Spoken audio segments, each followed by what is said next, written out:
Hello there, I'm Mr. Vlad, and I have a metric shit ton of dirty dishes on my desk, which I should really take care of, but I'm such a lazy piece of shit that I just can't force myself to do so. Now that I'm done giving you absolutely useless information, let me tell you what exactly it is that I will be talking about during this little commentary you're watching. I'll talk about the good sides of free-to-play game, or to be more specific about it, I'll talk about business models that I've found to be pretty fair in free-to-play games.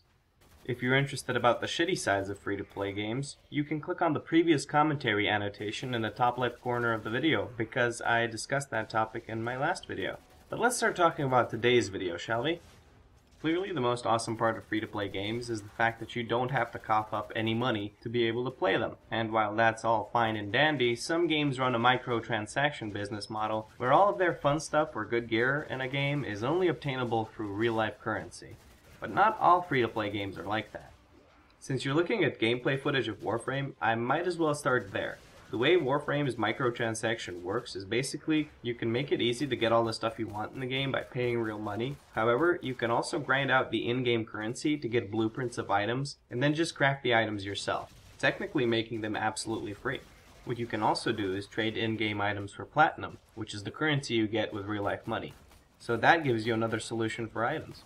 The only items that are not available for in-game currency are purely cosmetical items, which are pretty fucking awesome, but clearly have no impact on gameplay, other than stroking your e-penis ever so gently while you play with other people. Now that I've touched the cosmetics and vanity items, another free-to-play game with a decent business model is League of Legends. Since most people already know about League of Legends, I might as well just be quick about it and say it. The main purpose of spending real-life money on League of Legends is getting skins. For those of you who don't know, skins are basically modifiers for your in-game champions to look different. Something else you can get for real-life money on League of Legends are champions themselves, but they're also available for a reasonable amount of in-game currency, so it's nothing game-breaking. Further down the path of decent free-to-play games is Path of Exile, a game I already made a few videos of, but I'll get to that later. Anyhow, like I said, Path of Exile is looking mighty fine on that non-pay-to-win aspect. The only things you could really buy with real-life money are cosmetic items, like cool-looking armor sets which don't really affect stats. You can also get an expansion of your stash, which is basically your bank, but the non-expanded one is pretty huge, so I don't think it's a necessity, at least in my opinion.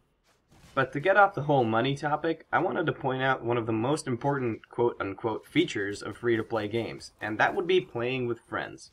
It's super simple. If the game supports co-op or multiplayer in general, you can tell your friends about it and just say it's free, so they should at least try it out. Who knows, maybe your friends really enjoy playing the game and decide to hang out some more. Something that I've noticed with the free-to-play community, though, is that people I've met there that weren't just downright immature brats are often pretty nice all around. Maybe this is just me being lucky, but overall, I'd like to think that the free-to-play community can attract some pretty laid-back people, which is pretty awesome. Now, that's about it regarding the good sides of free-to-play games, so I'll take the time I have left over in this commentary to talk about some future videos I'll be making. Since I already mentioned it during the video, I guess I'll say what I have to say about Path of Exile. I already have some videos of the game where I play with a friend of mine called Jex Squall, and we just goof around. I'll put an annotation of that on the screen right now, so you can check it out if you feel like it. What I wanted to say about that series, though, is that it's going to be an on and off thing, because my friend is sort of all over the place right now, so I can't really expect him to waste his time on video games. I respect that. But for tomorrow, I have a sort of quote-unquote extra video planned. Just a tiny one of me and him catching up a bit and playing some Path of Exile. And the other thing I wanted to, I guess, announce was a little bit of a guide for new Warframe players, explaining the differences between the Warframes and weapons you can choose as you start playing the game. So that's about all I had to share for this video. What do you love about free-to-play games? Did you meet any awesome people in a free-to-play game community? Let me know in a comment. Another thing you can leave in the comments is a topic you'd like me to talk about. Drop it in there and maybe I cover it in a future commentary. That's all I had for today. Mr. Vlad is taking a hike.